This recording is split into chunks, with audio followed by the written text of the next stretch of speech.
Hello, one and all, and welcome back to another episode of The Damage Report with me, John Iadarola, not on jury duty, here on news duty, and joining me for the duty, Yaz is here. Yasmin, how's it going? It's going well. I'm glad to see that you're not on jury duty. I was on standby anyway, so I had the day free, so I figured I'll just stop in and co-host. Yeah, so Yaz was gonna host if I did have jury duty, which again, I'll shed a tear that I do not. But even when she didn't need to fill in, she was still nice enough to join me here so that I'm not solo on this day, which is really nice. And it's good that you're here because we have some Texas related news. A lot of Texas news today, yeah.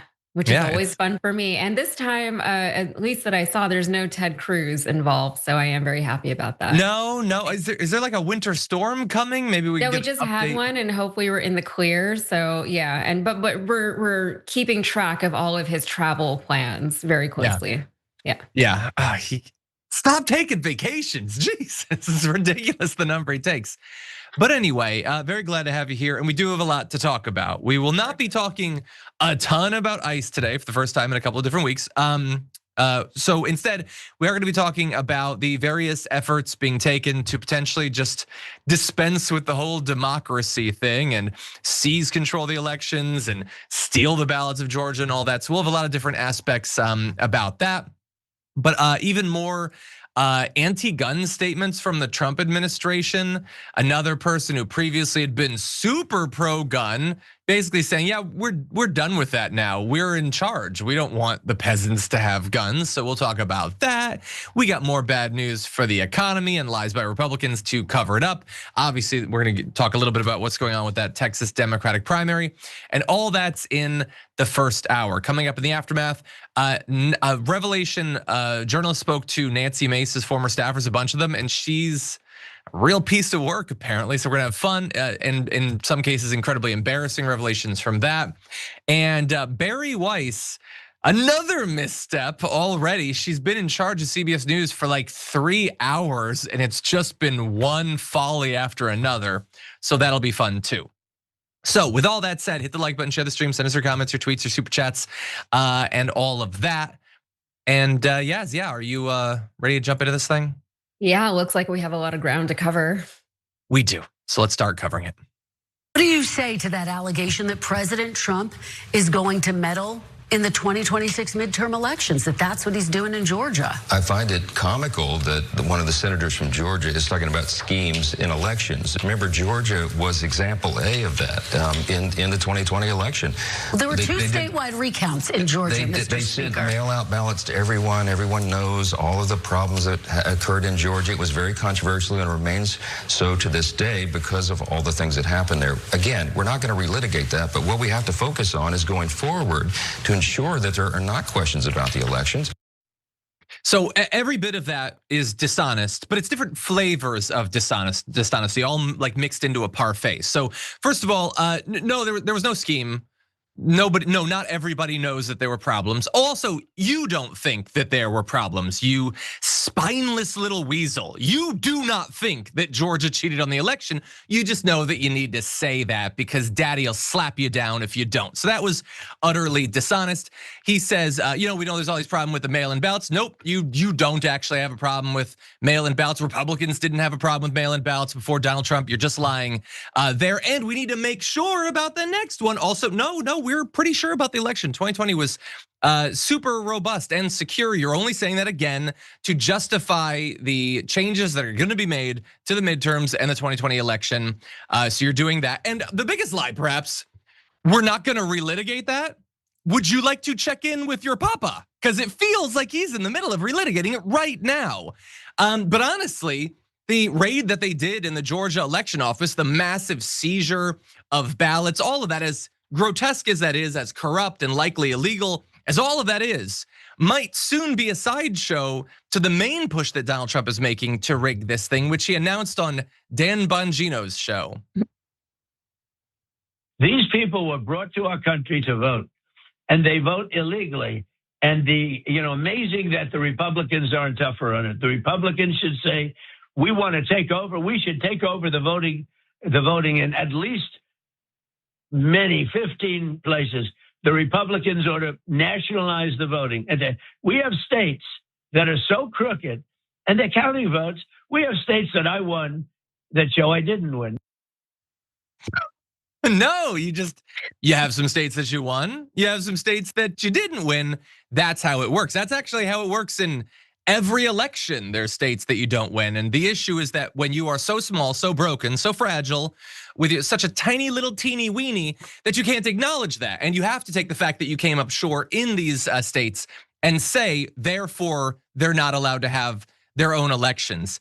And honestly, like, I love the bumbling nature of all this. It's not, okay, we're gonna cross this line that should never be crossed, where the fact that the states administer their own elections, we're done with that. It's gonna be nationalized. He's not even doing that. He's just saying in like 15 places. I'm gonna guess like the 15 blackest cities in America would be my guess as to where he wants it. Like on a case-by-case basis, you're gonna go in there and take that. That's even more obviously nakedly partisan. And what I love is that on the other side of that screen, you have Dan Bongino, alpha male, rebel. He'll stand up against the elites when they are corrupt, when they're starting to break the law, except when it comes to Jeffrey Epstein. And he looked in the files and then he ran away home because he was terrified of what he saw there. And he's never gonna challenge the sex predators again. So now he has this wannabe tyrant saying that they're just gonna end basically free and fair elections. And he just does this the whole time. Nothing. He's got no reaction. He has been castrated, at the very least metaphorically, potentially literally. We can't say for sure at this point, but my God, is he a diminished, pathetic, sad sack these days. So we'll have a lot more. We have some more messages from Trump about this, but Yaz, I want your thoughts about both, what we've been seeing in Georgia, and we'll talk more about that, but in particular, him saying that they should seize control of the elections. Yeah, well, first of all, I will say that it's nice to see that Trump and Bongino are still on good terms after their breakup. That's very big of Donald Trump and Bongino, I'll say. But yeah, Johnson said that the mail-in ballots were always controversial, but no, they were not always controversial. We have been doing them for a long time with a lot of success. And they only became controversial because Trump started lying about them whenever he was losing the election. He started lying about them before he was even losing the election because he was trying to tee it up so that when he lost the election, he could say, look, I was right all along. But Trump lying is not anything new, to the point that I wonder why people still put literally any value on anything he says anymore. And I know we're gonna talk about Tulsi Gabbard later on in this story, but even her, she came out with an excuse for whatever was going on down in Georgia and why she was there for it, even though it was really not the norm for her to be there in Georgia while the FBI was executing its raid. But she came out with a statement, and it's like, why would anybody listen to anything that these people have to say? Because we know that whatever they say is not necessarily the truth, because we've seen how easily it is to disprove the things that they've told to the public. We know that they've gone through all the PR works. We know that somebody wrote the statement for them. It's so pointless now that they say anything at all, it seems. So what we're seeing now is Trump is trying to take control. He wants to nationalize the voting coming for the midterms. The midterms are not looking good for the Republicans. Everyone knows it. Trump must know it because of all these actions that he's taking. And even other Republicans are telling Donald Trump that this is not good for the midterms. Everything this administration is doing or not doing for and to the American people, it's not going to reflect positively on Republicans in the midterms. Ted Cruz, I know I didn't want to talk about Ted Cruz today, but he actually told Donald Trump that things are not looking good for Republicans in the midterms. And allegedly Trump said, F you, Ted, which is fun, for everybody. But also, the federal and state governments taking control of local elections, at least here in Texas, that is nothing new. This has been going on for a long time. I live in Houston. It's the biggest county and the biggest city in the state of Texas. It votes blue reliably. And we have already seen a lot of unprecedented levels of state oversight in our local elections here. So this is something that they've kind of been already peddling out, seeing how it's gonna go.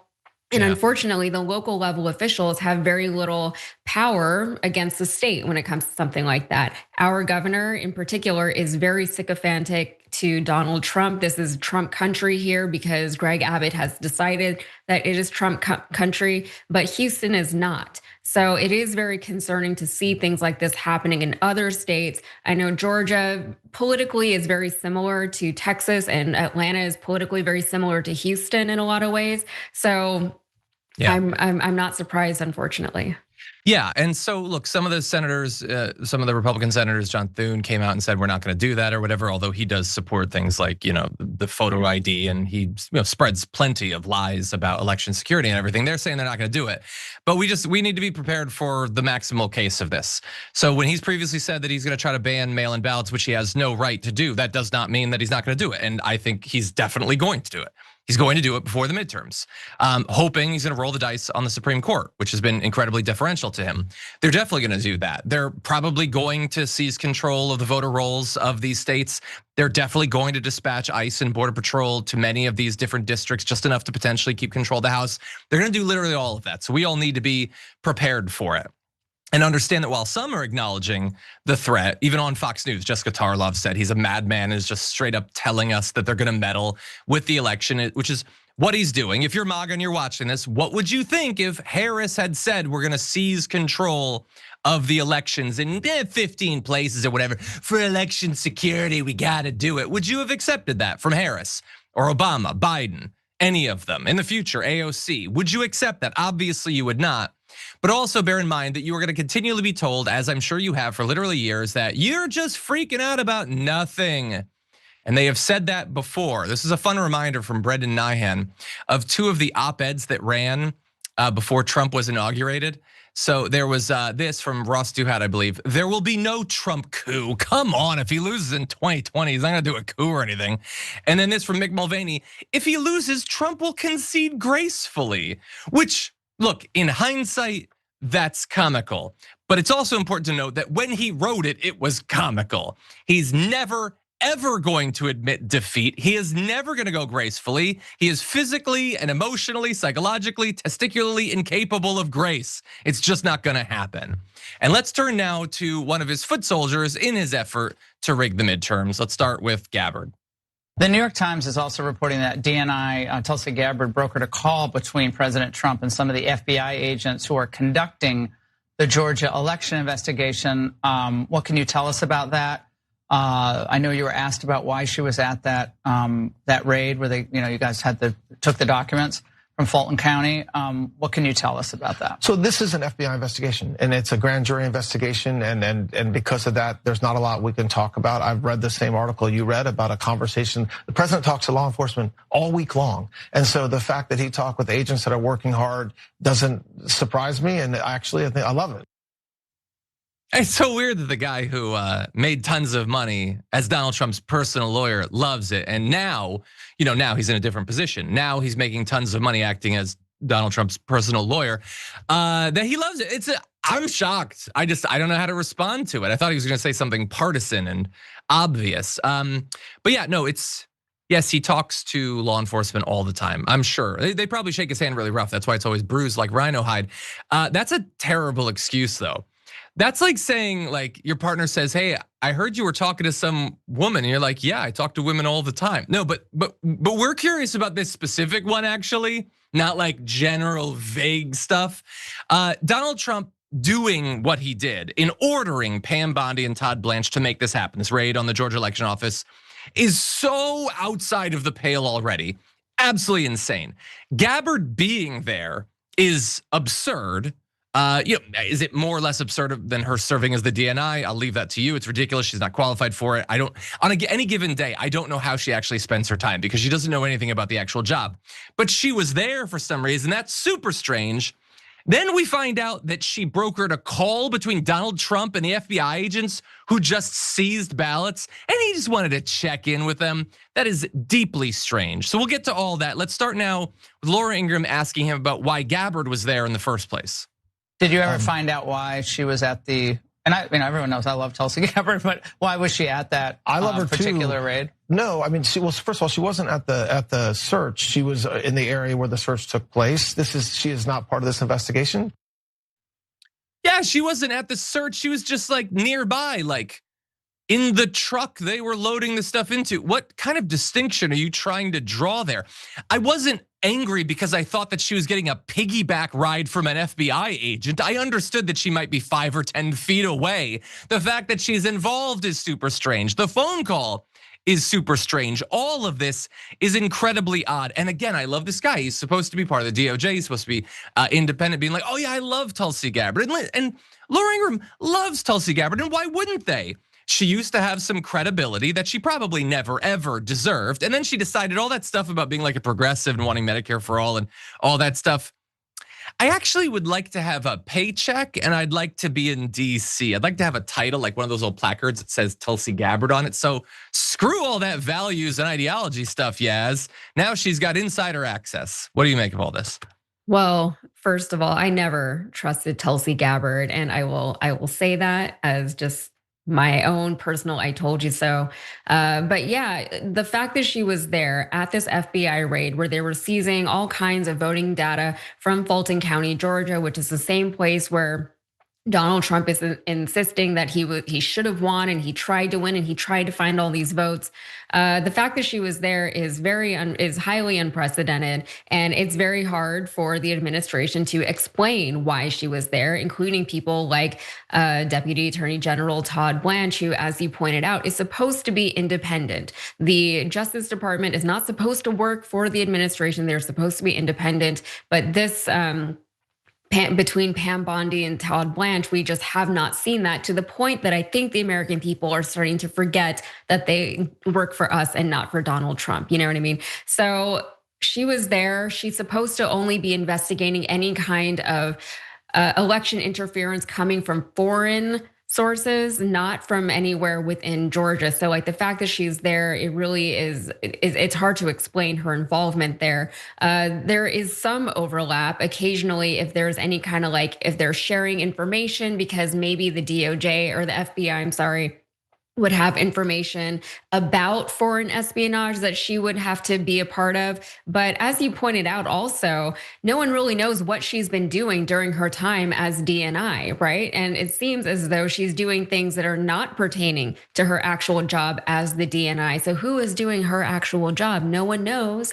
No one is actually investigating any kind of foreign intervention into our elections. And there's credible evidence that there was some kind of foreign intervention in our elections. Also, I do want to point out that Trump has run for president 3 times, right? 2016, 2020, 2024. He's only investigating the year that he lost, because that is the only time, if they were doing any kind of weird intervention, it was only 2020. They weren't doing it in 2016. They weren't doing it in 2024. They were only doing it, obviously, in 2020, which is when Trump won. I'm sorry, when he lost. Also, they're only investigating the places that he lost, because if you look at it, the places where he won, obviously there was nothing weird going on there. The places that he lost, though, obviously he was supposed to, and there's only, there's weird stuff going on everywhere. Yeah, and even though when he lost Georgia, other Republicans won. Weird that the Democrats forgot to rig that. It's very strange. Yeah, it's a very targeted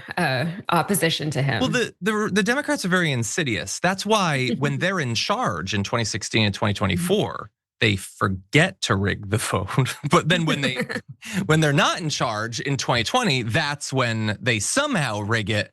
I don't get it. It's like jiu-jitsu, I think, and incompetent. Got anyway, yeah, it's absolutely absurd. And by the way, Donald Trump, it's important that you know that a lot of Donald Trump's attempts to go after his political opponents with Comey and Tish James and all that stuff, a lot of that has fallen apart because it is so blatantly obvious that he is directing all of this, and that it's malicious prosecution. That's what they're doing, and that's why so many of them have failed.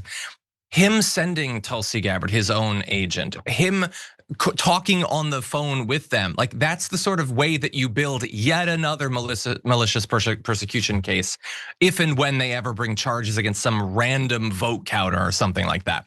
Remains to be seen, but we'll be watching for it. And with that said, let's turn now to one more aspect about Tulsi Gabbard, who seems to make a lot of mistakes these days. Let's jump now into this. In a letter to lawmakers who were asking for more details, they want more details, as all of us soon will too. Mrs. Tulsi Gabbard denied that Mr. Trump had asked any questions of the FBI agents involved in the raid in Georgia, that he had issued directives of them. He just wanted to thank all of the agents, which is super suspicious. But there's a lot of suspicion to go around in all of this because Tulsi Gabbard herself has some weird stuff lurking in her background from earlier last year. A US intelligence official has alleged wrongdoing by her in a whistleblower complaint that's sort of just been languishing without being acted on for about a year. Andrew Bakaj is the attorney for the intelligence official, said earlier this week that the complaint was filed with the intelligence community's inspector general back in May, and that in June, the whistleblower asked that it be shared with lawmakers. He accused Gabbard of trying to hide the complaint from Congress. So here's a statement that the lawyer for this intelligence official put out. After nearly 8 months of taking illegal actions to protect herself, they're alluding to the fact that they're saying she buried this complaint illegally. The time has come for Tulsi Gabbard to comply with the law and fully release the disclosure to Congress. The Inspector General's independence and neutrality is non-existent when the Director of National Intelligence illegally inserts herself into the process. But bear in mind, that's sort of a standard across the Trump regime. Inspectors General have basically no freedom, no independence. That's the entire point of them, and they've been curtailed and mass fired under Donald Trump. So a representative for the Inspector General said that the office had determined that some of the allegations in the intelligence official's complaint were not credible, but they hadn't reached a determination on others. And the attorney for the intelligence official says that they had never gotten any information about literally any of this, which generally when you make a complaint, you would be updated about the investigation as it goes, at least in broad strokes, and that didn't happen. Now, here is what Gabbard's press secretary said. This is not true and is one of the most disgusting cases of clickbait I have ever seen. That is the first line of basically everything a Trump regime press secretary puts out. I think they just copy and paste it to the beginning of every tweet. There was absolutely no wrongdoing by DNI Gabbard, a fact that the Wall Street Journal conveniently buried 13 paragraphs down. Again, they can't bury that because they can't establish that because the complaint hasn't been fully adjudicated, let alone any information provided about that. So this is a lie, the press secretary is saying right there. Blah, blah, blah, blah, blah. Classic case of politically motivated individual weaponizing their position in the intelligence community. And I love that they're putting this out as that is literally what she is doing in Georgia, Tulsi Gabbard. She is in a position in the intelligence community. She is weaponizing her position against the pursuit of Donald Trump. Because the only thing keeping her in this job, the only thing that got her this job is the loyalty that she projects towards Donald Trump with stunts like this, with lies like, oh, Obama totally directed the Russia thing and he's gonna face some charges. Remember when she claimed that confidently and then just nothing came of it? She said it not because there was any information behind it, but because Donald Trump wants to hear that sort of thing, and it makes for a good news cycle in Fox News. Tulsi Gabbard has absolutely no credibility. In fact, she has massively negative credibility, probably less even than Olivia Colman, the spokesperson for it. So all this it doesn't mean literally anything.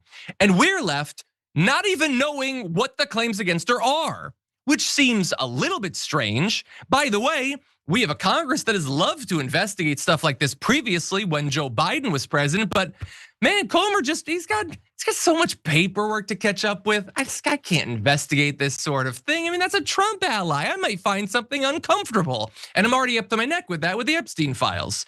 And so, yes, I wish that we had more really to say about this. It's purely speculative since we don't even get to know what she's being accused of having done other than perhaps illegally burying this complaint. What do you think?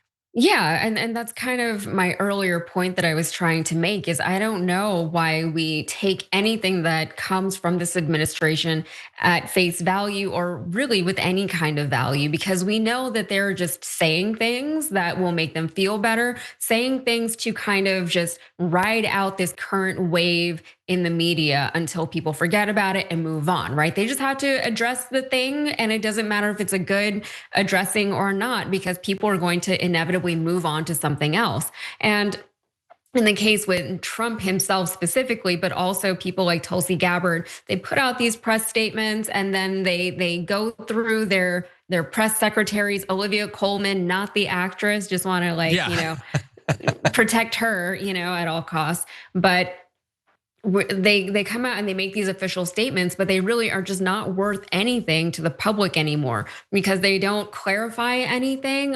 Whatever they do say is a lot of times is easy to disprove because we can see for ourselves that that's not what it was, or the things that they say are just so obviously factually incorrect, and we can easily prove that they're factually incorrect. So it's just like this game that we're all playing at this point. It's like, oh, here's this, and they're like, oh, it's actually this, and you're like, okay, it's not that. And then what can you do? You have to move on. And yeah, we can't really depend on our justice system either to actually investigate any of these things because they're so busy with these Epstein files that they're also not dealing with properly. Any kind of accountability that we've even seen with anybody pertaining to the Epstein files has been overseas. We haven't seen a whole lot of it here in the United States. And even Todd Blanche, he recently was speaking about the Epstein files in an interview. He's like, "Ugh, I wish that there was like some kind of evidence that we had that we could investigate." But unfortunately,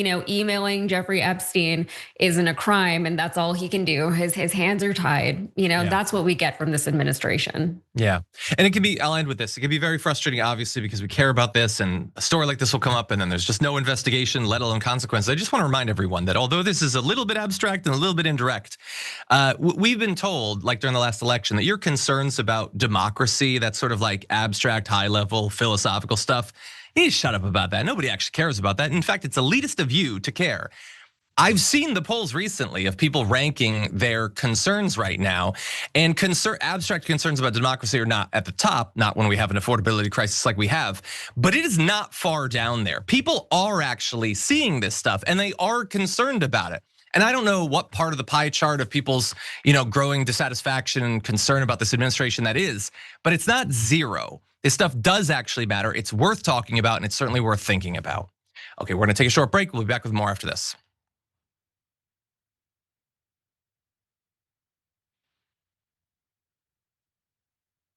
Okay, everybody, let's see what's going on out there. Oh, really fast, before we jump into the comments, I was trying to remember, we had a story that was sort of about politics, but also about Harry Potter. And we were trying to remember if you're into Harry Potter or not, for whether we should put it on the rundown. What is your relationship, if any, with Harry Potter?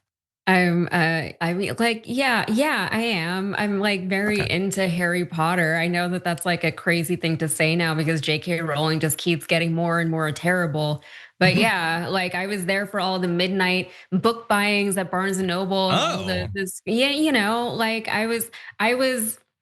I'm a solid millennial, when I grew up at the time that these books were being released, and it was like a phenomenon. So yeah, okay, that makes a sense. Special place in my heart for Harry Potter.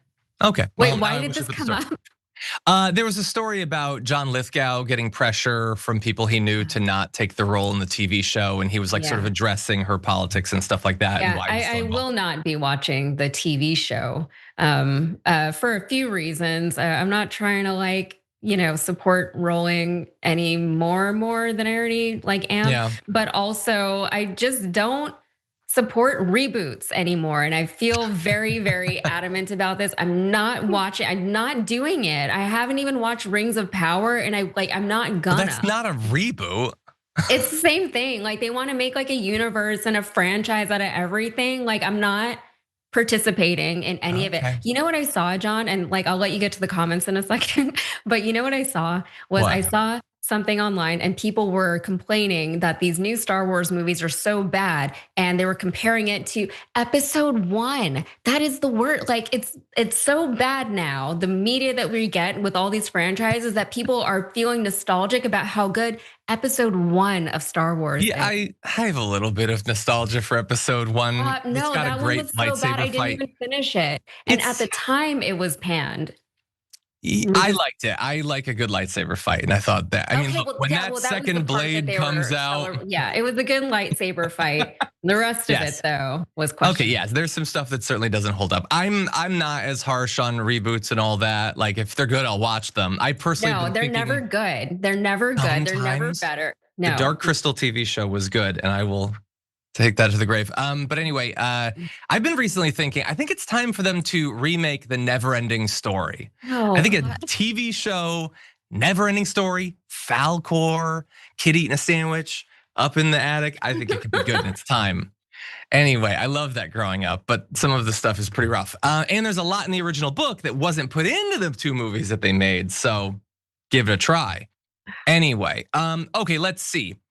Salt of the Union says in the members' comments, Yaz is here to answer for the crimes and for once good of her motherland. I think the good is the fact that there was that election won by the Democrat there. Oh yeah, is my motherland Texas? I don't claim that. We are from I assume, John. Yeah. Let's see. Winston Smith says, "What's Trump's?" That's a good name, by the way. What's Trump's frivolous and vindictive lawsuit of the day today? I think it's him saying he wants $1 billion from Harvard. I think would be for today.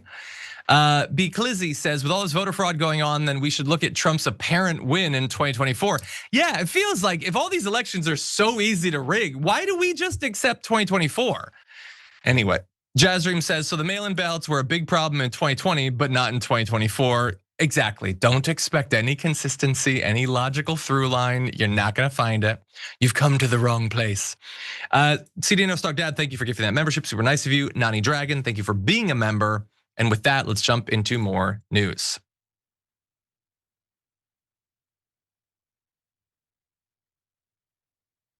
Oh yeah, there was a third never-ending story. I don't know if I ever saw that one. Anyway, we'll talk about that in the next break. For now, let's jump into more news. You bring a gun into the district, you mark my words, you're going to jail. I don't care if you have a license in another district, and I don't care if you're a law-abiding gun owner somewhere else. You bring a gun into this district, count on going to jail, and hope you get the gun back. Damn, Jeanine Pirro's fired up. She must have had a really zesty Shiraz before that interview. But yeah, I don't care. I don't care if you come from your Texas with your gun license and your don't tread on me. I'm gonna lock your ass up. I'm Jeanine Pirro. And I looked back through her many years on Fox News. Do you know she has always been vigorously opposed to gun rights? I said sarcastically because of course no, but now she works for Trump, and Trump hates you having guns, which in his defense, if I was a wannabe autocrat, I too would want to disarm the peasantry. But no, his regime has been super against guns recently. We saw it with the killing of Alex Preddy, him saying, yeah, no, if you have a gun, even if you're a legal gun owner and you have a gun on you and you don't draw it, law enforcement could just gun you down. It's super suspicious that you had the gun. And now you can't even go within a couple of miles of Donald Trump, or Jeanine Pirro will throw your ass in jail. And so all of that, super suspicious. Now, DC law, again, there's the philosophy, which we'll get to in her hypocrisy. Let's talk about the law. DC law requires all gun owners to register weapons with local police and does ban AR-15 and related styles through back in August. And isn't it interesting that that's not a thing that the Republicans have been pushing to overturn with Donald Trump in the White House? Seems like, why are you demonizing AR-15s? Why are you so mean to those weapons? But Jeanine Pirro doesn't mind. Pete Hegseth doesn't seem to care. None of them care. It's weird when they're in charge, they don't want people to have guns. In any event, Pirro told prosecutors no felony charges for carrying registered rifles or shotguns in DC. That was a few months ago. So there's a little bit of nuance, I guess. But it's just so interesting to see the radical shift. So much so that we've actually had some examples of a few Republicans or right-wing organizations being consistent on this. The NRA was against their statements when Alex Preddy was killed. That's how ridiculous it's gotten at this point. But I do want to non-sarcastically remind you of what she was saying about gun rights not that long ago. Take a look. I will never stop fighting to prevent other families from enduring these tragedies. So she is hell-bent, Judge, on suspending the Second Amendment. She can be hell-bent on whatever she wants, but the truth is that she doesn't have the power to suspend the Constitution. I don't know what's worse, her ignorance or her arrogance. Her arrogance in thinking that as a local governor, she's going to suspend the Second Amendment to the Constitution, or her ignorance of the Second Amendment and the fact that the United States Supreme Court has repeatedly affirmed the right of people to carry arms through McDonald, Heller, and just recently in New York in the Bruin case, where they said, you don't have the right to just have it in your home. You could take it with you. What's with that dress, the weird holes?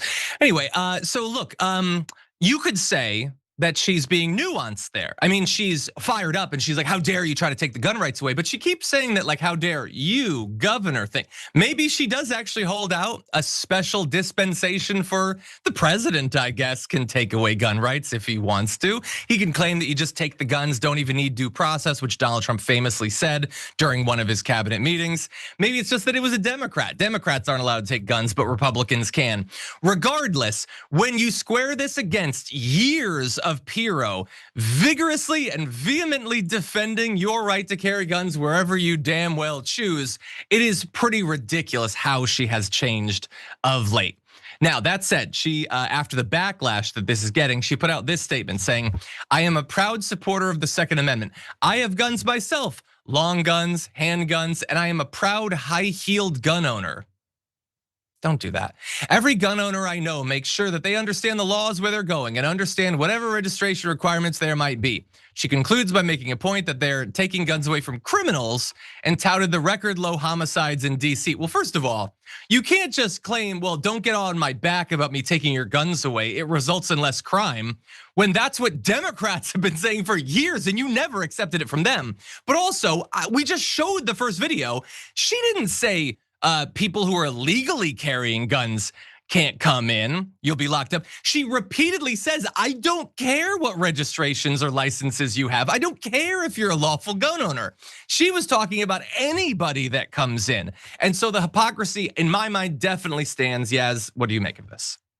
This is a crazy story to me. It's always been interesting, this gun conversation, because the narrative from the right, first of all, completely ignores the fact that plenty of people on the left have been saying for a long time, for years now, that we're not trying to ban guns. We just want some kind of common sense gun laws and regulation, which we don't even have that. But people on the right, they don't hear that, and they just keep telling their base that the left just wants to take all their guns away. But the other part of it that I never really understood was that the people on the right act like and seem to actually believe that no one on the left knows how to use a gun or own a gun. Like, maybe it's because I live in Texas, but trust me, plenty of people on the left own and know how to use guns. So now that the narrative is starting to shift, now that guns are being used in defense against ICE agents, which is like kind of what the Second Amendment was about in the first place, sort of. Now that is actually happening, now they're saying, ooh, the guns are a problem because people are starting to bring them to these protests to protect themselves against these ICE agents. Presumably they're in self-defense, because I haven't really seen any stories of leftists or whoever opening fire against ICE agents. Instead, we saw, like with Alex Preddy, he had a gun on him, he was disarmed, and then he was shot several times until he was killed by the ICE agents. So the narrative is shifting because the narrative never made any sense before. And so now when they're trying to shift it around, people are just confused.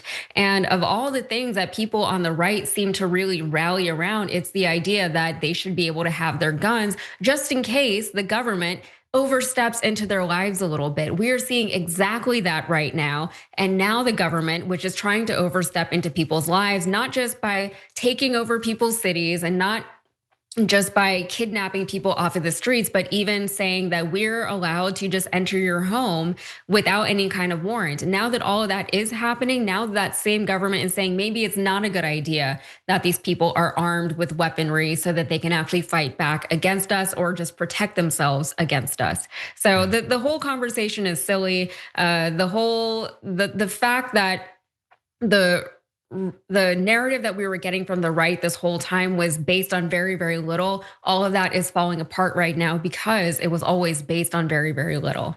Yeah.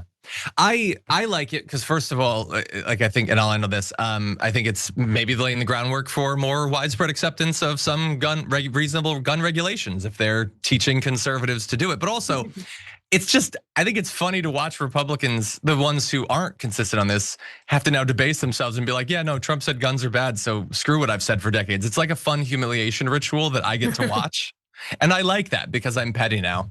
Anyway, let's jump to a totally different topic. Let's talk about what's going on with the economy, starting with this.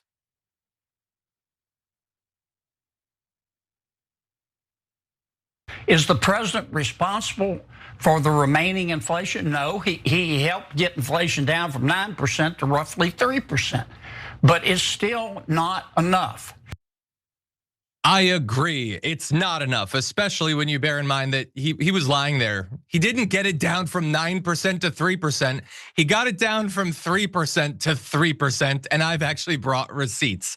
Here's a fun chart, and it shows you the inflation going back all the way to 2021. I've highlighted there where Donald Trump took charge. It was at 9% years before Donald Trump was inaugurated. When he took over, it was at 3%, and it's still at 3% today. And so I loved it, like under the guise of like, I'm actually gonna be a little bit critical of him, and it's not enough, but I do wanna give him fake credit, so I just make up that he's cut it in a third. He did, that didn't actually happen. And by the way, I'm not pointing this out just to be like Donald Trump doesn't deserve that credit. Somebody does, because it did. Can we bring up the chart again? It did go from 9% to 3%. And wait, who was actually president when it went up to 9, then went it back down? We'll have to Google it at some point. Maybe ChatGPT or Gemini can help us out. But anyway, inflation is still a problem. That's why Kennedy is doing this interview. We're very worried about this. But as much as Americans are worried about sorts of inflation you've heard a lot about, like with groceries and with utilities and all that, it's actually medical expense inflation of prices that people are most worried about. And that's actually something that is going to influence elections. There's a new KFF poll that shows 3/4 of respondents said that healthcare costs will influence their choices in November. And it's already bad, but I will remind you, it's going to get worse because the jacking up of the prices of the previously subsidized Obamacare premiums, that is not done yet. That's going to happen. It's going to affect millions of people, and it's going to drastically affect their ability to afford other things just in time for the midterms. And I will also remind you, there's less people on health insurance than there used to be. In fact, ACA enrollment has already dropped by more than 1 million Americans. 1 million Americans that used to have that minimal security blanket now don't, and God only knows what'll happen to them if and when they get sick or injured. And it is really bad. It's already bad. About 32% of Americans say that they're very worried about healthcare bills. That is higher than the percent that say they're very worried about food and grocery prices, or it's even high, it's 50% higher than those who say they're very worried about the price of rent or mortgage, which we hear admittedly a lot about. But that is nowhere near as big of a concern for as many Americans as it is when it comes to the topic of health insurance. And so Kennedy probably is gonna wanna work on his talking points, work on all that, maybe work on a solution to the actual underlying problem, although that would require a lot more work. Yas, what do you think? Yeah, it's not unusual for Republicans to give Trump credit, or even for Trump himself to just take credit for something that his Democratic predecessor had done prior to him, even like in some cases, even running for office. So the fact that that drop happened during the Biden administration is funny, because as we talked about on this show already, the administration and this party, they just lie. They just say whatever they want to say. And they know that most people aren't going to fact check them. Most people within their base are not going to fact check them. And they know that the media landscape is so siloed that the people who are fact checking these things, like us, the Trump people, they're not watching this show right now, unfortunately. Senator Kennedy can just say Trump dropped inflation from 9 to 3%. And the people who watch Fox News and who follow these people on X are going to say, yeah, I guess Trump already did so much for the economy and I should just be grateful or whatever. Yeah. I don't know. But the thing is, Trump has been trying to convince the American people for a long time already that he is helping the economy and that he has already done great things for the economy. But the polling numbers show that they're not really buying it. They haven't been convinced that he did actually do anything for the economy, because they're still struggling, because every time they go to the grocery store, the prices are going up and not down. I felt it too. I go to the grocery store and I feel like just to grab a few things is already just $50. And it's like, what the, like, that's unsustainable, Yeah. And so everyday Americans are starting to feel these things if they haven't already, because things are still continually getting worse and not better. And so if Trump actually wants to have any kind of showing for Republicans in the midterms, he's gonna have to actually do something at some point instead of just saying that he's doing things, because the people are like, he keeps telling me that the prices are going down, but I'm running out of money and I'm not getting any more in. So what, something's got to give. Yeah. Hopefully it's the majority in the House and the Senate. Okay, we're gonna take another break. We got more to talk about after this.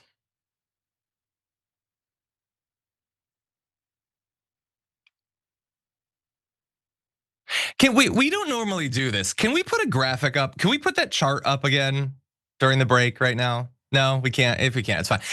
I think this is pretty wild when you look at this chart. When you think about the narrative of the last few years, the idea was that Biden caused inflation because of all of his policies, right? You see that the inflation began instantly when he was inaugurated. They didn't pass Build Back Better for months and months and months after that. How would he have caused it instantly with his policies? It's the beginning of 2021. Can anyone else think of anything else going on in the country, nay, around the world, that was happening at the beginning of 2021? And I know what you're thinking. Well, it wasn't just Build Back Better. It was the stimulus checks, which again, we always just discount that had a positive effect too. And I will remind you, he didn't come up with the prospect of stimulus checks. Donald Trump and the Republicans passed stimulus checks in 2020, but everybody forgets about that when talking about the inflation. And if he caused the inflation, if him being there, him being a commie radical lib caused the inflation, why did it go down by 2/3 while he was president? It doesn't make any sense. This chart explains so much that I feel like our political narratives never acknowledged. Anyway, let's jump into some of your comments and see what you're all talking about. Okay, Sassy Dragon says they have to redo Neverending Story. We were just talking about this. I watched part 1 and 2 with my kids and there's so much potential. Part 3 is too bad, I can't do it. Also, yes, leave Star Wars alone at this point. Side note, I named my dog Bastion. That's awesome, actually. Yeah, I think it has a lot of potential. Look, it has that 80s dark fantasy charm. And some of the effects, like him flying on Falcor, looks better than it really has any reason that it should, but I think they could do a lot with it, especially with the resources of like an Amazon Prime or like an HBO or something like that. They have money. I don't know. I think it would be pretty cool. Basically, I want more old school retro fantasy, and since evidently nobody's gonna use those puppets from Dark Crystal ever again, Neverending Story is my backup. And we're never gonna get another Willow again after what happened with that TV show. Anyway, Secret Cat Base says, would you redo Princess Bride, Labyrinth, Legend? Legend I haven't seen in a very long time. Labyrinth, I would be okay with that being redone. There's some stuff in Labyrinth. John, stop, you stop it. The part with the heads coming off, they need to replace that with something else. Who is going to replace Bowie in Labyrinth? Who? No one. You know who they'd cast. Who would they cast? Timothy Chalamet? Oh, that's the second name I thought of. No, it would be Harry Styles. They would put Harry Styles and then, no. I don't know, maybe. There's no comparison, stop. Yeah, that'd be rough. And no to the Princess Bride. Yeah, I don't think the Princess Bride needs to. Like, if you wanted to expand on the world, because there is a lot in the book of Princess Bride that wasn't in the movie, but it does hold up very well. Like it's so charming. The special effects look perfectly fine. That one I don't think needs to be. No, it doesn't. Anyway. Just let things be. Just let things be. I want more art. She wants less. I want more new art, not. That's never gonna happen. We're done. ChatGPT cannot come up with an original thought. Anyway, so sad. Okay. Vibrato says, John, do check out Wonder Man. I breezed through 4 of the 8 episodes last night. Owen with Ben Kingsley too. Yeah, I do want to see it. The issue is that I'm behind on like 3 of the series. I haven't watched Fallout. I haven't watched Gen V. I haven't watched The Night of the Seven Kingdoms. I haven't watched the 2nd season of Rings of Power. There is so much good fantasy and superhero and sci-fi stuff that I am behind on. I'm honestly, it's too much. When I watch TV, I just watch old episodes of X-Files because it's just too much to try to catch up.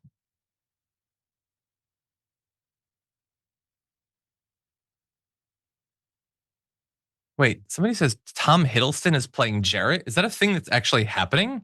Tom Hiddleston, that's interesting. I could sort of see that. Anyway, more news to come and more discussion of Labyrinth to come. But first, I want to remind you about a partnership that TYT is doing with Noble Mobile, the only wireless plan that pays you to use your phone less. Now, normally you get unlimited data for $50 a month under their Noble plan. Right now, it's actually $40 off, just $10 and potentially less because the unused data you don't use gets you cash back. And if that sounds good and you'd like to know more, you can find out more at tyt.com/switch. Okay, everybody's trying to draw me in with stuff about Muppets and everything, but we got to talk about the news. Let's jump back into it. In a race where a recent poll stated that the leaders are just 1 point between each other, a potentially massive scandal has just emerged that we're going to adjudicate here with an expert on Texas politics to join us. I'm talking about the Texas Democratic Senate primary. So the primary is exactly 1 month away. And James Tallarico, the more progressive candidate in the race right now, is reported to have made some disparaging and allegedly racist remarks against his opponents, or at least his former opponent in that race. And so this reporting is coming from Texas political content creator Morgan Thompson, who we're now going to turn to. Take a look. James Tallarico told me that he signed up to run against a mediocre black man, not a formidable and intelligent black woman. So getting into the conversation that led to the comment from James, I was angry and concerned after receiving an email and a text message from James Carville on Tallarico's behalf for donations.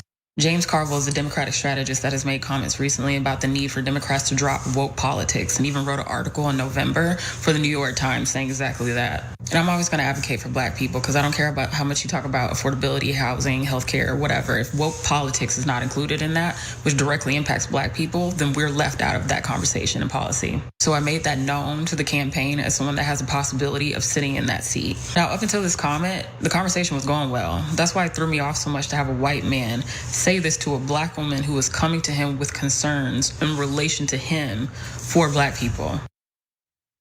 Yeah, so look, there's a lot that's been going on and everything, but dropping the comment about against a mediocre black man, that definitely is, it's a strange choice. And we're gonna get to all angles on this, including what he has had to say about it. But first, let's jump into Colin Allred, who has responded to the story coming out, and here's what he had to say.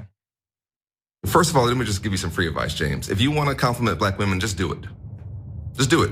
Don't do it while also tearing down a black man, okay? We've seen that play before. We're sick and tired of it. We're tired of folks using praise for black women to mask criticism for black men. That's not good for our community. It's not good. It doesn't work, and we know what you're doing. Okay, so if next time you want to praise a black woman, just do that.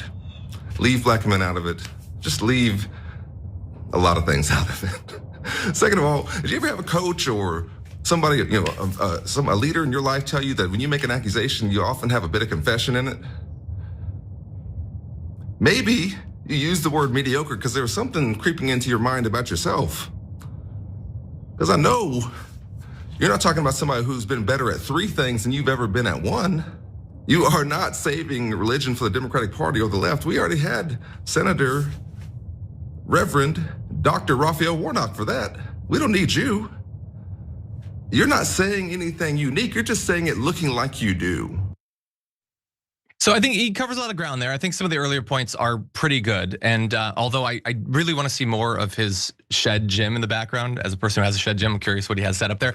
It's a good response. By the way, he, of course, if you don't know the specifics of this race, he had been the opponent to Tallarico previously. He dropped out because of the redistricting that went on to run in one of the House races. That's why Jasmine Crockett eventually came back in, and now she's the other main candidate. She has not responded yet, perhaps wanting to sort of see how this is gonna play out. We're not sure, maybe she'll put out a statement today.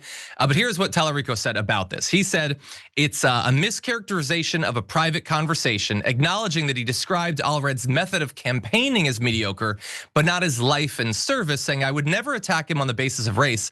As a black man in America, Congressman Allred has had to work twice as hard to get where he is. I understand how my critique of the congressman's campaign could be interpreted given this country's painful legacy of racism. And I care deeply about the impact my words have on others. Despite our disagreements, I deeply respect Congressman Allred.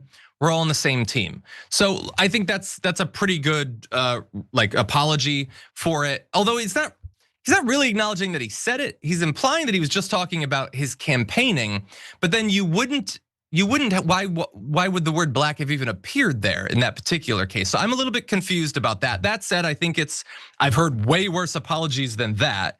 Yaz, you're a local, what do you make of this?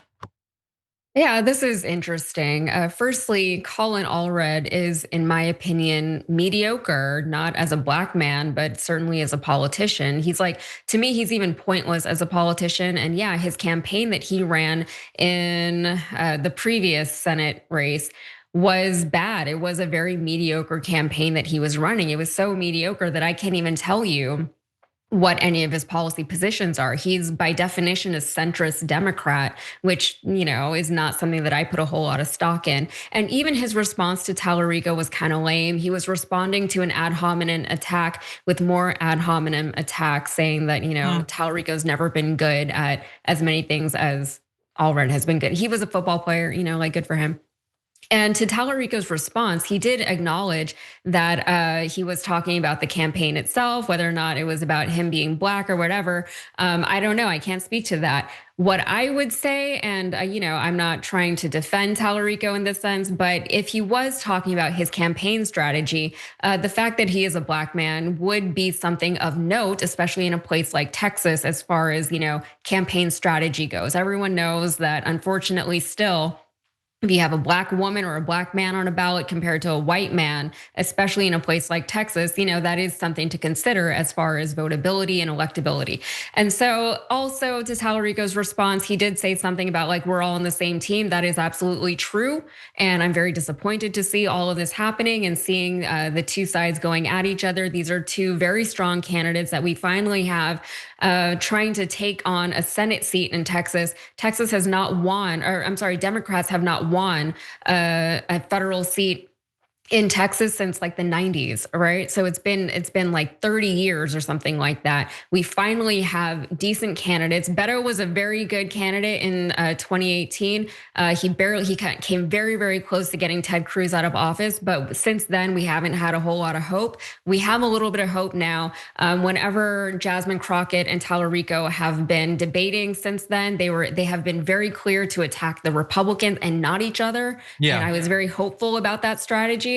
So hopefully they can get back on track with that because they're both very strong. They both appeal to very different bases. Jasmine Crockett does have more national eyes on her, and presumably she can fundraise a little bit better than Tallarico, but Tallarico does speak to a lot of Texas voters on both sides of the aisle, and that is something that's very hopeful. Yeah, I think it's important that you point that out. They had a debate, I think, like a week ago. Maybe the next debate they have, we should probably like cover that or cover it the next day because this is a very important election, and both are good candidates. I have a lot of hope for Texas, although I've been burned on that many times since I've been doing this job. But they are very different. I like both of them. Obviously, I like a lot of what Jasmine Crockett says and does, especially in hearings and everything. But there are significant differences between them in policy and in fundraising. Who's backed them? Some of their positions are very different, and with certainly with pros and cons, it being Texas and all. And so it is interesting that she hasn't commented on this. I guess she would prefer to keep it, focused on either on their substantive differences, or perhaps it is part of a thing of not wanting to hurt the other for when they go up against a Republican. I'm not sure. We'll see. Again, maybe she'll put out a statement today or something. But anyway, yeah. Okay, I think that we're probably gonna end on that. We do have a lot more news to talk about coming up in the aftermath, everyone. So if you're watching live, stick around. If you've been listening on the podcast, thank you. As always, Yaz and I will see the rest of you on the other side.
Welcome back to the Aftermath, one and all. John Iadarola here. News to come, but first, don't forget about our sponsor, Noble Mobile. $50 a month normally, $40 less now gets you unlimited data at tyt.com/switch.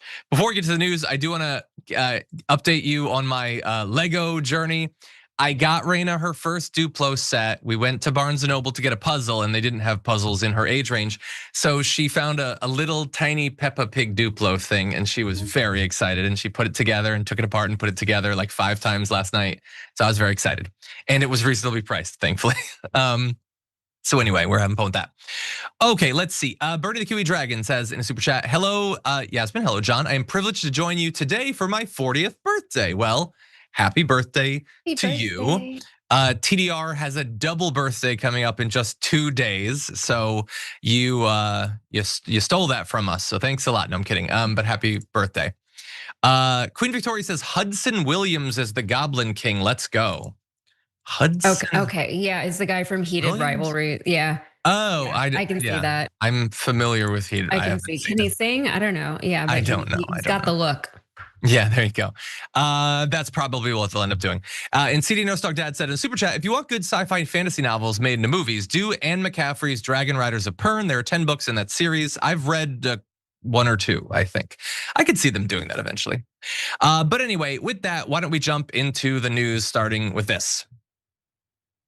Nancy Mace has been just visibly falling apart for a number of years now, sort of ping-ponging from one attention-seeking stunt to another, intermixed with increasingly sad and desperate transphobia and blatantly sucking up to Donald Trump, a guy who doesn't seem to want to give her the time of day. It's all really sad and it's getting worse, and that's what we can see.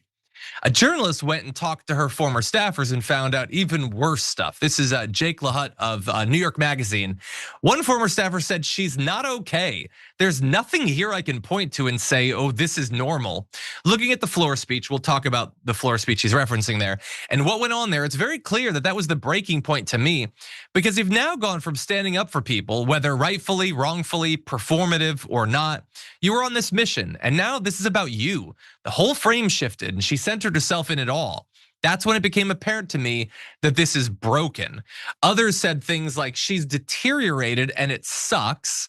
One said something's broken, the motherboard's fried, we're short-circuiting somewhere. And another said, went to work for her, super excited, then said, after 6 months, I was like, man, this is one of the worst people I've ever met. I'm going to move back to South Carolina. Bear in mind, this is a person who went to work for her, presumably knowing who she was and what she stood for and what she did. And they were surprised that she was a piece of work in person. So they also referenced some like sort of recurring patterns working with Nancy Mace, knowing her, talking to her behind the scenes. She told her staff she wanted to go down to the House floor and get punched in the face by rioters on January 6th, exclusively so she could get more media attention. In a staff handbook, she outlined quotas for getting on cable news and local TV, at least 1 to 3 times per day for national outlets and 6 times per week across South Carolina's media markets, so she could build her brand as National Nancy. That's what she called herself, National Nancy. And she wants to be on the news 3 times a day. You're a representative, you have a job to do. You should be going to hearings, you should be talking to experts, doing constituent services, attending votes. You want to do 3 news hits every day and then also local news too? It was never about the work, it was always about building herself up and also taking advantage of the people around her. Evidently, staffers say that Mace would command them to bring her liquor after midnight to keep parties going at her home, which is technically an abuse of her office according to House rules, and that they say that she made her aides clean multiple properties she was renting out on Airbnb instead of paying for a maid, which is definitely not their job to do. But I've saved the most humiliating part for last. In addition to reportedly having her staff create burner accounts to defend her online, Mace allegedly instructed a staffer to go on Reddit forums about the quote, hottest women in Congress to boost her standing in the rankings and comment where needed. Mace was quote, very adamant about getting the staffer to upvote any posts about the Congresswoman and her attractiveness, according to a second former staffer. So 2 separate sources said, You're to go online and pretend to think that I'm hot. That's your job now. You need to convince other people, gaslight them into thinking that I've got it going on. And that is just all this. Like, I know she's a politician, Yaz, and they're always up their own ass and everything. They're always looking to the next job. They don't take their actual obligations seriously or anything. But this is a level of self-obsession, like on par with Donald Trump. I mean, this is just pathetic. We have more, but what do you think? Yeah, no, these politicians, they're not real people. This is very sad to hear from somebody like Nancy Mace. And yeah, Nancy Mace has never been known for being like the most balanced individual that we have in our Congress. You know, she's always been a little unstable. She's always been, kind of fun to watch and keep an eye on and things like that. But just the fact that she wants to be on national news several times a day, that's insane. Also 6 times a week locally, it's just like it's so unrealistic. Even people like John, you're only on TV once a day, and you have your own show. You know what I mean? Like it's really just too much. That would be her entire job. Her entire life would just be being on television. So if that's what she wants, then why doesn't she just get a different job? Yeah. She has become known for a lot of her publicity stunts and for, just hamming it up for the camera whenever she thinks that she can get a viral moment out of it, even if, she seems to contradict herself a lot, right? The way that she pretends to feel and then the ways that she votes when she's actually doing her job in Congress tend to contradict themselves. And of course, I am talking about the time when she was crying about the Epstein victims, but then voted to not release the files, that kind of thing. Yeah. So Nancy Mace she's going to continue to be this person. It's up to the people of South Carolina to not continue to vote her into office anymore if this is the kind of things that she's prioritizing as one of our leaders in this country. Yeah, well, it looks like she's probably going to lose this race. She has slid down the polls ever since Airport Gate, which is another ridiculous, embarrassing scandal. I won't relitigate today. And even like the really serious stuff, like the hearing, the floor speech they were talking about earlier, is when she made public accusations against her ex-fiance for having committed a number of crimes of drugging and raping her and other women. A lot of stuff that we don't know for sure if it's true, but if it's true, it's super serious. But like it weirded out her staff because none of it had anything to do with the government. Like she was doing all of this on the House floor, and it's serious, but you talk to the police. Like it seems strange. And I don't know. Again, maybe we'll find out, if there's he denies the allegations, obviously. We'll find out about that, but I don't know. But this stuff, in the meantime, it's just like, even like you're not a politician who has earned this level of eccentricity. You're just strange. Why would you don't need to be on the media that much. You need to be actually talking to your constituents. And the thing that gets me is expecting the staff to go online and vote her as the hottest or whatever. And like politicians are self-obsessed, but this is ridiculous. I mean, you referenced that like I'm on TV. I would never ask my staff to go online and vote me the hottest. It shouldn't be necessary. There are 3,000 people watching this stream. All of you should be doing that. My producers shouldn't have to take time out of their busy days to do that. Get on Reddit and call me a hottie.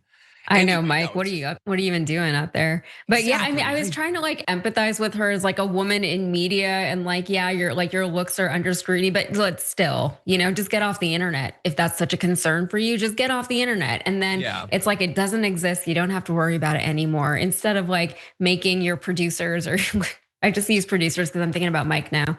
Using your staff to just go and chat you up and how hot you are on Reddit of all places, Do what Neon Death says, everyone vote for Hot John. Exactly. And also like I've always tried to, like, I don't like that people focus as much as they do on the physical attractiveness of really any politicians, but obviously 90% of it is the female politicians. But this is her desperately wanting them to do that. You're moving in the wrong direction, everybody. Anyway, okay. With that, we have other news really fast. Bookworm Dragon, thank you for 68 months on Twitch. That's super nice of you. Unprecedented Madness, 27 months. Says, I just realized the only time Republicans believe in the separation of church and state is when they use it to justify not doing what Jesus would do. Totally right. Angel Redemption, 44 months. Thank you. I appreciate that. Okay, with that, let's jump into this. CBS News editor-in-chief Bari Weiss keeps failing in her mission to turn CBS into pro-Trump propaganda, but she's still refusing to back down or even learn a lesson amidst all this. Take a look at the most recent example. So there's this guy, Dr. Peter Attia, a wellness guru that was hired by Bari Weiss, as well as other sort of right-leaning or right-appealing contributors just last month to come on to CBS News. And like every other decision that she's made, it immediately blew up in her face. How? Well, it turns out that he has some interesting friendships in his past, notably Jeffrey Epstein, because he appeared in the Epstein files. And look, a lot of people are in the files. I technically am in the files, but he's in the files a little bit more than me. I appear one time. He appears 1,700 times in the Epstein files, which is not a good look. But it's a notably worse look when you start to dig into what his appearances are. I'm in the Epstein files because I hosted an episode of The Young Turks. He's in the Epstein files because in an email from 2015, he told Epstein that, quote, "The worst part about being your friend is that the life you lead is so outrageous, and yet I can't tell a soul." Yeah, Peter, why can't you tell a soul?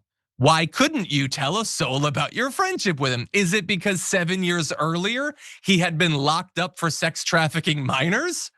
I think that's a top 10 reason why you couldn't tell a soul.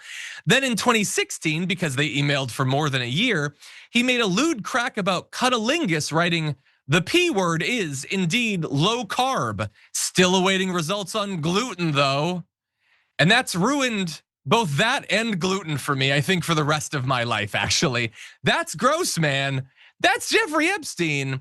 You know he was sex trafficking minors, right? And then there's this. He says this, I can't talk now, but we should find 60 to 90 to rigorously go through the entire set of labs. He's talking about Epstein's health.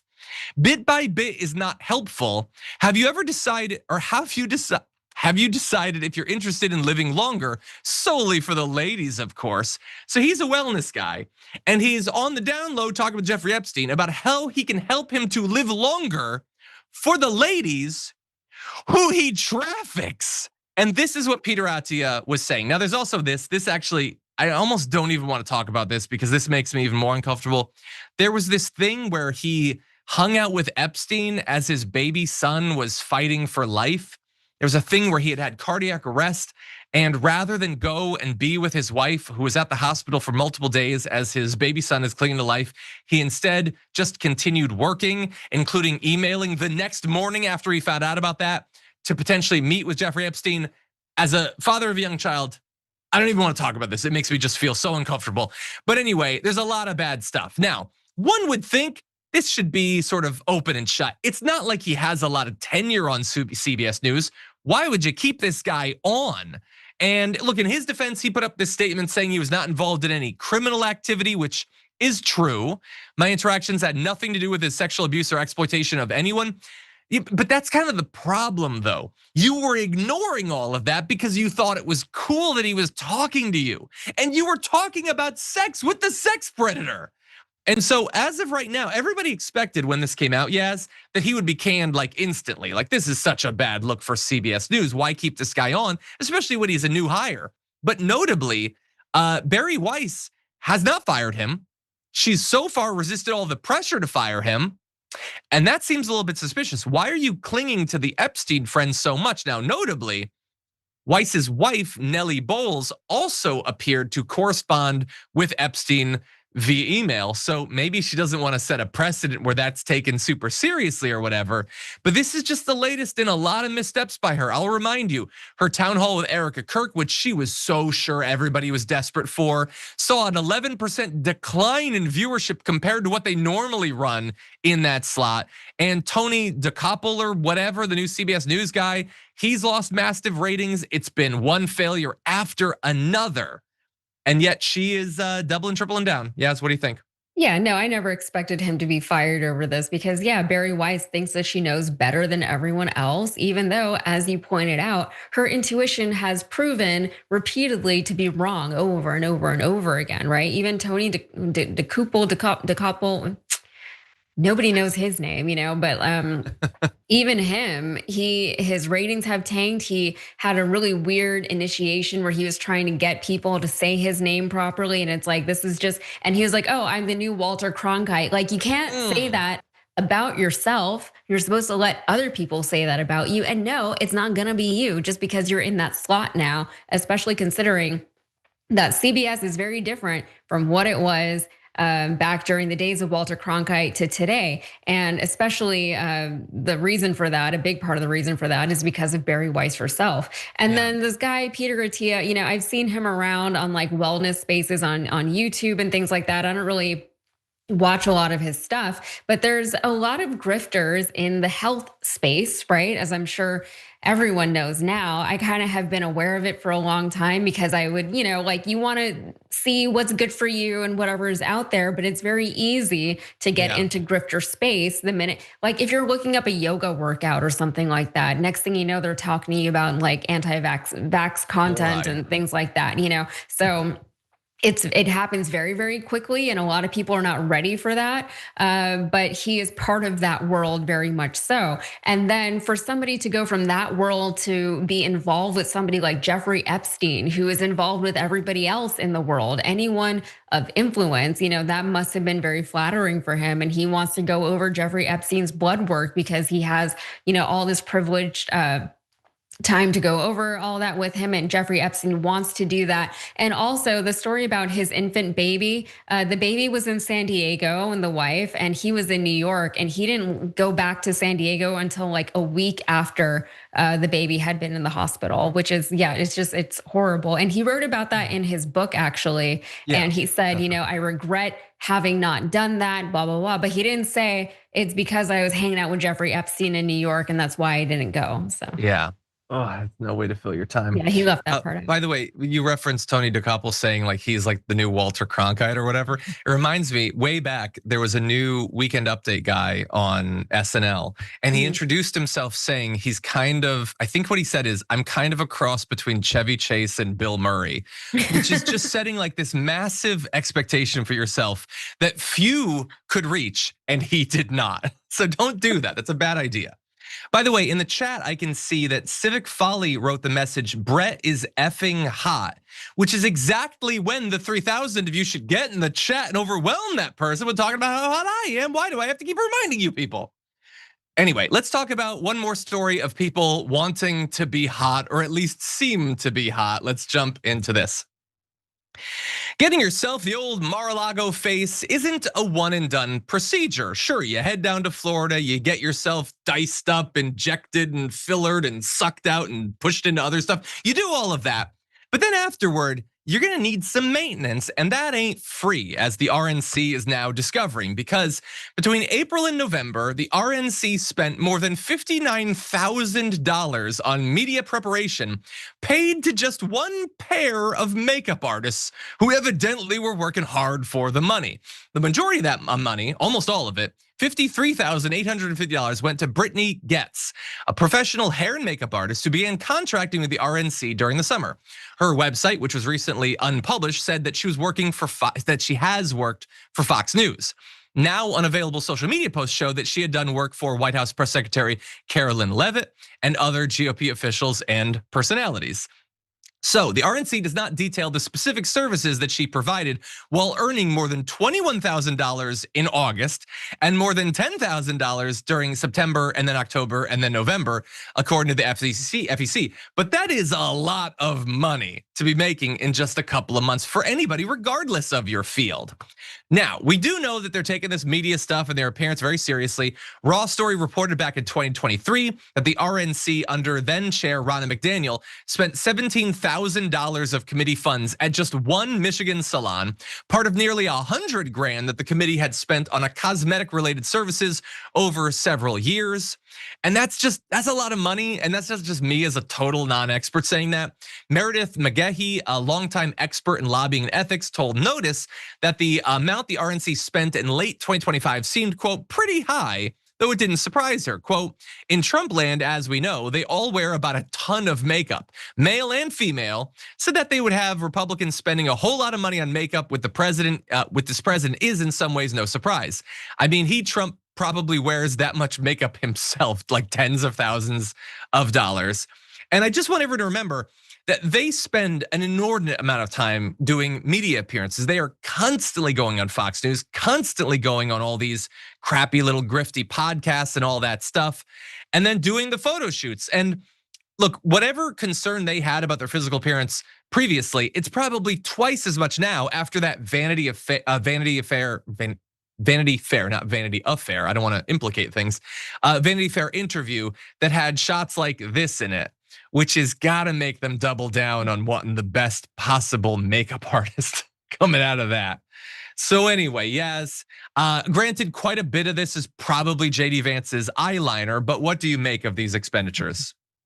I will say that beauty procedures, I don't know if people are aware, are very, very expensive. Like it costs a lot of money just to go to a salon and get your hair done. If you want to blow out, if you want to get color in your hair, if you want to cut, all of that, it can get very, very expensive very quickly. And that's just for basic stuff. That's not considering if you want to get your lips filled and injected, if you want to get a little Botox here and there, if you want any kind of laser treatment or microneedling or anything more invasive than that, or if you want your eyelashes put on, things like that. So it can add up very, very quickly is my point. Your nails, your toes, like everything, right? It adds up very, very quickly. So the expenditures aren't, yeah, it is a lot, and I don't love that they're using taxpayer money to do it. But well, I assume that's donations in there.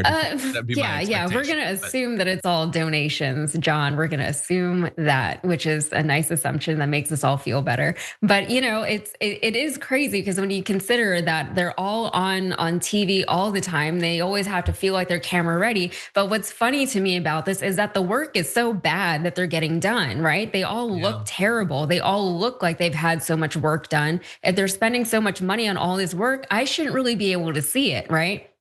I shouldn't be able to see how caked on your makeup is. I shouldn't have to see your unblended nose contour on Vanity Fair.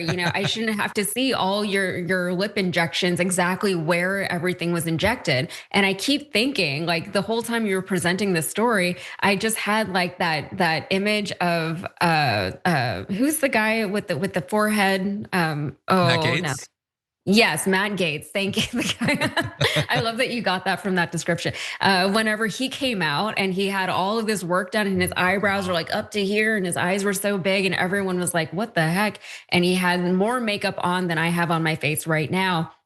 And it's really unappealing. And the fact that they insist on just like that's the look that we're going for. Like, it's not that hard to blend your foundation out. Everyone knows that. That's like makeup 101. Even whenever they cover up Trump's hand, his mark on the back of his hand, I don't know why it looks like they just slapped like a sticker on the back of his hand. I don't understand why nobody is blending that better, because it can be a lot better than what they're doing. So they're paying a lot of money, but apparently it's not money well spent. Yeah, I don't want to besmirch the services of that particular makeup artist or whatever, but like generally, I don't think it's good quality work that's being done out there. And by the way, I don't like that, especially all the MAGA women are like, if you want to have a position, you have to make yourself look like this particular thing. I don't like that pressure being put on them. And it doesn't matter to me. Evil is evil. I don't care what you look like. I also just think that they've landed on a look that is so unappealing. It just is not for me. And appealing to Trump is just, it's a bad choice. It's a bad choice. But anyway, that's gonna have to be it for today's Aftermath. Thank you everyone for being here, in particular, Yaz, for taking time out of your day. You didn't have to be here, but we appreciate it. Thank you. We're just happy to be here. Yes, thank you everybody out there. Sharon will be here for Big News Wednesday tomorrow, so definitely join us there. For now though, stay safe out there, stay sane out there. We'll see you soon.